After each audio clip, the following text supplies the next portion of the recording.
नमस्कार दोस्तों, स्वागत है एक बार फिर से आप सभी का हमारे YouTube चैनल किस्से कहानियाँ बाय स्नेह में। दोस्तों, आज मैं आपको सुनाने जा रही हूँ शिव जी के एक बहुत ही प्रिय भक्ति कहानी को शुरू करने से पहले यदि आपने अभी तक हमारे चैनल को सब्सक्राइब नहीं किया है तो कर लीजिए। तो चलिए शुरू करते हैं आज की कहानी को। सावन का महीना प्रारंभ हो चुका था और इसी विषय पर भगवान शिव और माता पार्वती कैलाश पर बैठकर बात कर रहे थे। देवी पार्वती बोली, महादेव, सावन मास प्रारंभ हो चुका है और आपके प्रिय बेलपत्र से आपका श्रृंगार करने के लिए मंदिरों में आपके भक्तों की भीड़ उमड़ पड़ी है। भोलेनाथ बोले, हाँ देवी पार्वती, मुझे बेलपत्र बहुत प्रिय हैं और उनसे मुझे शांति मिलती है। ये बात मेरे भक्त भली भांति जानते हैं। यदि कोई भक्त केवल बेलपत्र सच्चे मन से मुझे अर्पित करता है तो उसकी सभी मनोकामनाएं पूर्ण होती हैं। भगवान शंकर देवी पार्वती से कहते हैं कि क्यों ना मैं अपने भक्तों की परीक्षा लूं। माता पार्वती कहती हैं, आपका विचार तो अच्छा है स्वामी, परंतु आप ऐसा क्या करेंगे? भगवान शंकर बोले, क्यों ना मैं धरती लोक पर जाकर बेलपत्र बेचने वाला बन जाऊं। माता पार्वती कहती हैं, ये विचार अच्छा है। भगवान शंकर धरती लोक पर आने की तैयारी करने लगते हैं। भगवान शंकर फटे पुराने कपड़े पहनकर एक गरीब साधारण व्यक्ति का रूप धारण कर लेते हैं और एक टोकरी में बेलपत्र सर पर रखकर बेचने निकल जाते हैं। तभी एक साहूकार बेलपत्र बेचने वाली की आवाज़ सुनता है और अपनी पत्नी से कहता है कि तुम बेलपत्र खरीदने के लिए बोल रही थी ना, क्यों ना हम बेलपत्र इसी से ले ले। साहूकार की पत्नी बोली, ये क्या बात कर रहे हैं आप? इसका हुलिया तो देखिए, फटे पुराने कपड़ों में ये तो कोई भिखारी लगता है। कहीं किसी मंदिर में चढ़े हुए बेलपत्र उठाकर ले आया और अब उन्हें हमें बेच रहा है।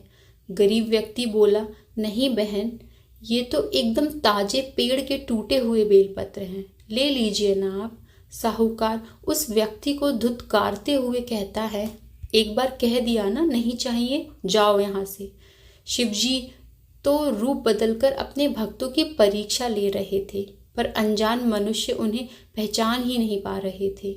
सब उन्हें उस हालत में देखकर बेलपत्र नहीं ले रहे थे।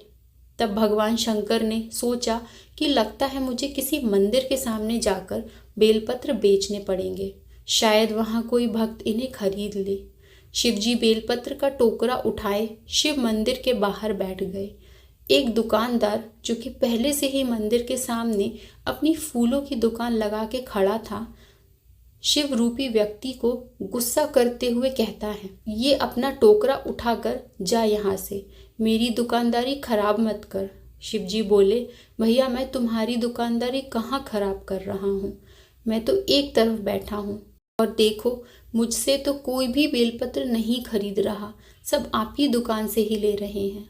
दुकानदार बड़ी अकड़ में बोला कि तो तू क्या समझता है, तुझे जैसे भिखारी से कोई बेलपत्र लेगा क्या? अरे शिव मंदिर में पूजा के लिए साफ सुथरे अच्छे बेलपत्र की ज़रूरत होती है। किसी गरीब से खरीद कर कोई भी भक्त बेलपत्र नहीं चढ़ाते, समझे? सब बढ़िया पूजा की दुकान से ही लेते हैं। न जाने तू कब से नहाया नहीं है, अपना हुलिया तो देख। अब एक मिनट भी यहाँ रुका तो मंदिर के पुजारी बाबा से कहकर तुझे यहाँ से हटवा दूंगा। शिवजी बोले, जाता हूँ भैया, जाता हूँ। शिवजी वहाँ से जा ही रहे थे, तभी भोला नाम का एक मजदूर सब देखता है और वो शिवजी के पास आता है और बोला, भैया रुको, मुझे पूजा के लिए कुछ बेलपत्र खरीदने हैं। शिवजी बोले, भैया तुम मेरे बेलपत्र खरीदोगे? मजदूर बोला, हाँ भैया, मैं बहुत देर से देख रहा था कि कोई भी तुमसे कुछ नहीं खरीद रहा है। ऐसे तो शाम हो जाएगी, मुझे तो पूजा के लिए बेलपत्र घर ले जाने ही थे, तो क्यों ना तुमसे ही खरीद लूँ। शिवजी बोले, भैया तुम मेरा हुलिया तो देख रहे हो ना, मुझसे बेलपत्र खरीद के तुम भगवान पर चढ़ाओगे? मजदूर बोला, बेलपत्र मैं दुकान से लूँ या तुमसे, उनका महत्व तो कम नहीं हो जाएगा। भगवान जी तो श्रद्धा के भूखे हैं और उस दुकानदार से ज़्यादा तुम्हें पैसों की ज़रूरत है। तो मैं तुमसे ये बेलपत्र खरीद कर तुम्हारी थोड़ी मदद कर दूं तो मुझे बहुत अच्छा लगेगा भैया। ये बेलपत्र तो मैं अपनी पत्नी के लिए लेकर जा रहा हूँ। वो भगवान शिव की बहुत बड़ी भक्त है, हर साल सावन के व्रत करती है। इस बार व्रत नहीं कर पाई, इसलिए घर पर ही भगवान की पूजा कर रही है। भगवान शंकर ने मजदूर से उसकी पत्नी के व्रत ना रखने का कारण पूछा तो वह बोला कि मेरी पत्नी गर्भवती है, जल्दी हमारे घर बच्चा आने वाला है, इसलिए मैंने ही उसे व्रत रखने से मना कर दिया और कहा कि घर पर ही शिव जी की पूजा करे, मैं रोज उसके लिए बेलपत्र लाया करूँगा। वह मजदूर बोला, क्या मुझे 8 रुपए के बेलपत्र दोगे?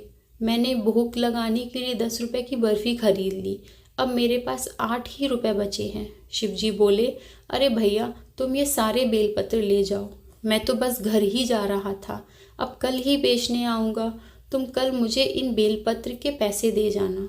मजदूर बेलपत्र लेकर उनको धन्यवाद कहकर चला जाता है।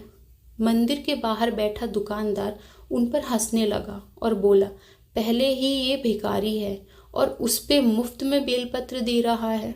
पता नहीं कैसे कैसे लोग हैं इस दुनिया में। शिवजी उस दुकानदार की बातों पर मुस्कुराए और वहां से चले गए। भोला बेलपत्र लेकर घर आ गया और अपनी पत्नी शांति को सारी बात बताई। शांति बोली, अच्छा हुआ आप ये बेलपत्र ले आए और भला हो उस आदमी का जिसने आपको मुफ्त में इतने सारे बेलपत्र दे दिए। इनमें से कुछ भगवान को चढ़ाकर बाकी रख देती हूँ, रोज भगवान की पूजा में काम आएंगे। भगवान शिव और देवी पार्वती कैलाश पर बैठकर सब देख रहे थे और मुस्कुरा रहे थे। भगवान शिव तो भोला की दयालुता का फल उसे दे चुके थे, उन बेलपत्र को सोने का बनाकर। अगले दिन जब भोला और शांति सोकर उठे तो शांति टोकरी में से बेलपत्र लेने गई तो वो हैरान रह गई, सारे बेलपत्र सोने के बेलपत्र बन चुके थे। शांति भोला को बुलाकर कहती है, सुनो जी, ये क्या चमत्कार है, ये बेलपत्र तो सोने के बन गए। भोला कहने लगा, वो आदमी कौन था जिसने मुझे ये बेलपत्र दिए? भोला शांति से कहता है कि मैं अभी आता हूँ और मंदिर जाकर उस आदमी को ढूंढने लगा, पर वह आदमी उसे कहीं दिखाई नहीं दिया। भोला की आंखों में आंसू आ गए थे। रात को सपने में भगवान शंकर ने भोला को दर्शन दिए और बोले, भोला मैं तो रूप बदलकर धरती पर आया था, तुम बहुत दयालु हो। जब साधारण आदमी समझकर किसी ने मुझसे बेलपत्र नहीं लिए तब तुमने मेरी मदद की, मैंने उसी दयालुता का फल तुम्हें प्रदान किया। अब तुम इन सोने के बेलपत्रों को बेचकर अपनी गरीबी के दिन दूर करना, अपनी पत्नी और आने वाले बच्चे के साथ सदा खुशी से रहो, मेरा आशीर्वाद सदैव तुम्हारे साथ है। भोला की नींद खुली और उसने सारी बात अपनी पत्नी को बताई। शांति यह सब सुनकर बहुत खुश हुई। भोला और शांति को अपनी भक्ति का फल मिल गया था। इस कहानी से हमें यह सीख मिलती है कि मनुष्य को सबके साथ हमेशा दयालुता का व्यवहार करना चाहिए, क्योंकि ईश्वर किसी न किसी रूप में आकर हमारी परीक्षा ज़रूर लेते हैं। तो दोस्तों, इस कहानी में इतना ही। यदि आपको ये कहानी अच्छी लगी तो वीडियो को लाइक और कमेंट बॉक्स में ओम नमः शिवाय ज़रूर लिखें। मिलते हैं अगली कहानी में, तब तक के लिए नमस्कार।